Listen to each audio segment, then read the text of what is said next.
নাগরিক কোয়ালিশনের প্রোগ্রামে ডেলি স্টারে সেদিন ব্যারিস্টার ফুয়াদ বলছিল যে নারীরা নাকি রাজনীতি করতে পারবে না, কারণ গ্রামগঞ্জের মাঠে ঘাটে নাকি বসে আছে দা কাছে নিয়ে নারীদেরকে রাজনীতি করতে দিবে না।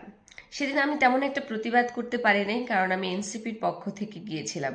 কিন্তু আমার অন্যান্য নারী কমরেডরা তারা তাদের মতো করে তাকে প্রতিবাদ জানিয়েছিল। এরপরেও আমি প্রতিবাদ ফেসবুকের মাধ্যমে জানিয়েছি যে একজন আইনজীবী আইনের ভাষায় কথা বলছে না, তিনি বায়াসড হয়ে গেছেন।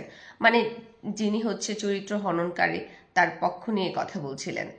দুই কলম লেখাপড়া শিখলেই বিদেশ থেকে যে একজন বড় আইনজীবী হয়ে গেলাম, বা একজন মানুষ হয়ে গেলাম, বা একজন সচেতন নাগরিক হয়ে গেলাম, বা একজন ভালো পলিটিশিয়ান হয়ে গেলাম, তা যে নয়।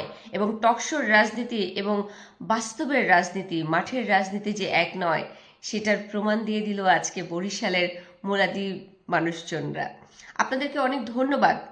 বরিশালের মানুষকে আমি ধন্যবাদ জানাচ্ছি যে আপনারা জাগ্রত হয়েছেন ওইসব মানুষদের এগেনস্টে যারা আসলে মানুষ নামের কলঙ্ক, যারা ইতিহাস জানতে চায় না, যারা 1971 সালকে অস্বীকার করতে চায়, যারা 1971 সালকে নিয়ে বিকৃতি করে, যারা 1971 সালকে মানে না, যারা দেশদ্রোহী, যারা বাংলা রাষ্ট্রকে চায় নাই, যারা বাংলাদেশকে বোঝে না, তাদেরকে যে আপনারা একটার পর একটা জবাব দিচ্ছেন, এই জন্য বরিশালকে আমি ধন্যবাদ জানাই।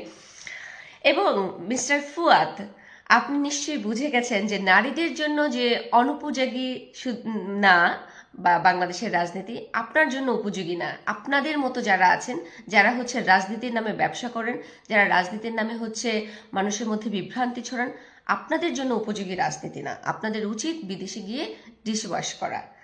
বুঝতে পেরেছেন? আজকে কেমন লাগলো আপনার? এই যে মানুষ আপনাদেরকে ভুয়া ভুয়া বলল, এটা কেমন লেগেছে?